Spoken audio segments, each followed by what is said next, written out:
Hello दोस्तों, आज के इस वीडियो में देखेंगे क्लास 12 की केमिस्ट्री का VVI सब्जेक्टिव क्वेश्चन आंसर। तो आप लोग वीडियो को पूरा लास्ट तक देखिएगा। और आप लोग का न कल से यानी 15 तारीख से आप लोग का क्लास 12 का क्रैश कोर्स स्टार्ट हो जाएगा। तो आप लोग अभी चैनल को सब्सक्राइब कर लीजिएगा और वीडियो को आप लोग ज्यादा से ज्यादा शेयर कीजिएगा। देखिए, पहला क्वेश्चन कह रहा है ना, प्रथम कोटि अभिक्रिया से क्या समझते हैं। प्रथम कोटि अभिक्रिया से क्या समझते हैं। किसी रासायनिक अभिक्रिया के वेग समीकरण में अभिकारक के घातों का योग एक हो तो उसे प्रथम कोटि की अभिक्रिया कहा जाता है। किसी रासायनिक अभिक्रिया के वेग समीकरण में अगर अभिकारकों के घातों का योग एक हो तो उसे प्रथम कोटि का अभिक्रिया कहा जाता है। तो इसको आप लोग याद रखिएगा। किसी रासायनिक अभिक्रिया के वेग समीकरण में अभिकारक के घातों का योग एक हो तो उसे प्रथम कोटि का अभिक्रिया कहा जाता है। दूसरा क्वेश्चन आप लोग देखिएगा ना। दूसरा क्वेश्चन कह रहा है, आयोडीन के मुख्य स्रोत क्या है। आयोडीन के मुख्य स्रोत क्या है। तो देखिए, सक्रिय तत्व होने के कारण आयोडीन प्राकृतिक में मुक्त अवस्था में नहीं पाया जाता है। सक्रिय तत्व होने के कारण आयोडीन है ना, यह प्राकृतिक में मुक्त अवस्था में नहीं पाया जाता है। इसके प्राकृतिक स्रोत निम्नलिखित है। इसके जो स्रोत है वह निम्नलिखित है। पहला आप लोग देखिएगा समुद्री घास हो गया, दूसरा आप लोग देखिएगा कैलिस हो गया, तीसरा हो गया प्राकृतिक ब्राइन हो गया। तो इसके आप लोग स्रोत को याद रखिएगा। जैसे समुद्री घास हो गया, कैलिस हो गया, प्राकृतिक ब्राइन हो गया। तो इसको आप लोग याद रखिएगा। अगला क्वेश्चन देखिएगा ना। अगला क्वेश्चन कह रहा है, क्या होता है जब सोडियम एसीटेट को सोडा लाइम के साथ गर्म किया जाता है। क्या होता है जब सोडियम एसीटेट को सोडा लाइम के साथ गर्म किया जाता है। तो सबसे पहले आप लोग लिखिएगा, जब सोडियम एसीटेट को सोडा लाइम के साथ गर्म किया जाता है तो मीथेन गैस बनता है। जब सोडियम एसीटेट को सोडा लाइम के साथ गर्म किया जाता है तो मीथेन का निर्माण होता है। सबसे पहले आप लोग लिख लीजिएगा और नीचे आप लोग रिएक्शन को लिख दीजिएगा। जैसे में आप लोग देखिएगा CH3COONA, इसको हम लोग बोलते हैं सोडियम एसीटेट, और NaOH को बोला जाता है सोडा लाइम। जब इसको गर्म किया जाता है ना तो मीथेन का निर्माण होता है, यानी CH4 को मीथेन कहा जाता है। तो मीथेन का निर्माण होता है। तो इसको आप लोग इतना लिख दीजिएगा। अगला क्वेश्चन कह रहा है ना, अगला क्वेश्चन है, कैल्शियम कार्बाइड जल से अभिक्रिया करता है तो क्या बनता है। कैल्शियम कार्बाइड है ना, जब इसको जल से अभिक्रिया कराया जाता है तो क्या बनता है। जब कैल्शियम कार्बाइड जल से अभिक्रिया कराई जाती है तो एसिटिलीन बनता है। कैल्शियम कार्बाइड को जल से अभिक्रिया कराया जाता है तो एसिटिलीन का निर्माण होता है। जैसे आप लोग देखिएगा, CaC2 को बोला जाता है कैल्शियम कार्बाइड। जब इसको H2O यानी जल से अभिक्रिया कराया जाता है तो यहाँ पर आप लोग देखिएगा एसिटिलीन का निर्माण होता है। तो इसको आप लोग इतना लिख दीजिएगा। अगला क्वेश्चन है ना, अगला क्वेश्चन देखिएगा।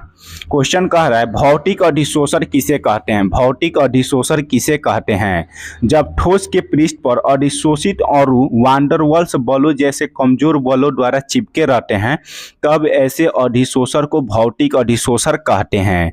जब ठोस के पृष्ठ पर अधिशोषित अणु वांडरवाल्स बल जैसे कमजोर बलों द्वारा चिपके रहते हैं या जुड़े रहते हैं तब ऐसे अधिशोषण को भौतिक अधिशोषण कहा जाता है। इसको आप लोग याद रखिएगा, एग्जाम के लिए VVI क्वेश्चन है।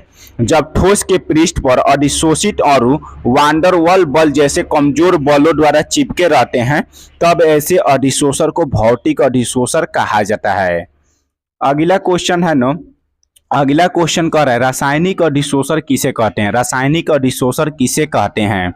जब ठोस के पृष्ठ पर अधिशोषित अणु रासायनिक बंधन जैसे मजबूत बलों द्वारा जुड़े रहते हैं तब ऐसे अधिशोषण को रासायनिक अधिशोषण कहा जाता है।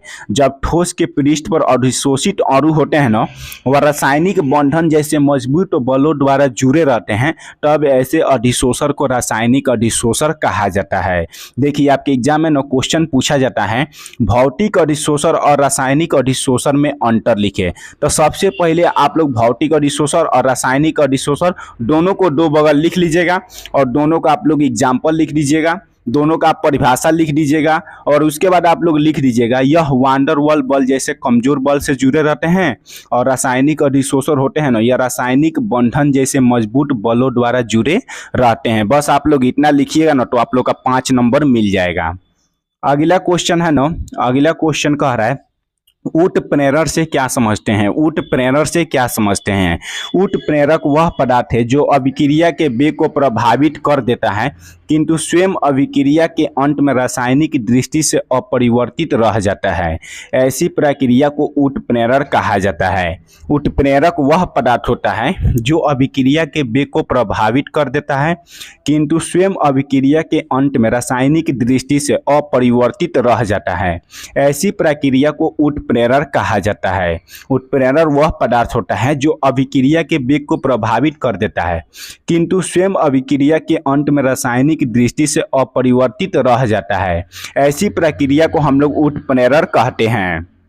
अगला क्वेश्चन है ना, अगला क्वेश्चन कह रहा है लायोफिबिक या द्रव विरोधी किसे कहते हैं। लायोफोबिक या द्रव विरोधी किसे कहते हैं। लायोफोबिक कोलाइड पदार्थ वे हैं जिनके परिक्षिप्त प्रवस्था के कण काफ़ी छोटे होते हैं। देखिए लायोफोबिक कोलाइड वे पदार्थ होते हैं जिनके परिक्षिप्त प्रवस्था के कण होते हैं काफ़ी छोटे होते हैं और इन्हें आसानी से कोलाइडी अवस्था में परिणत नहीं किया जा सकता है कोलाइडी अवस्था में परिणत नहीं किया जा सकता है। जैसे आप लोग देखिएगा आर्सेनिक सल्फाइड हो गया, सोना हो गया तथा अन्य धातु हो गया। तो इसको आप लोग याद रखिएगा, आपके एग्जाम में क्वेश्चन पूछता है लायोफोबिक या लायोफिलिक में अंतर लिखे। तो इस क्वेश्चन को हम करा दिए हैं, उसका लिंक हम डिस्क्रिप्शन बॉक्स में दे देंगे, वहां से आप लोग जाकर वीडियो को पूरा देख लीजिएगा। और कल से आप लोग का ना सभी विषय का क्रैश कोर्स स्टार्ट हो जाएगा और आप लोग ना जल्दी से जल्दी ग्रुप में जुड़ जाइए। व्हाट्सएप ग्रुप का लिंक हम नीचे दे रहे हैं, उसमें आप लोग जुड़ जाइए और टेलीग्राम पर आप लोग जुड़ जाइए। अगर कोई डाउट हो तो आप लोग इंस्टाग्राम पर पूछ सकते हैं, इंस्टाग्राम का लिंक हम डिस्क्रिप्शन बॉक्स में दे रहे हैं।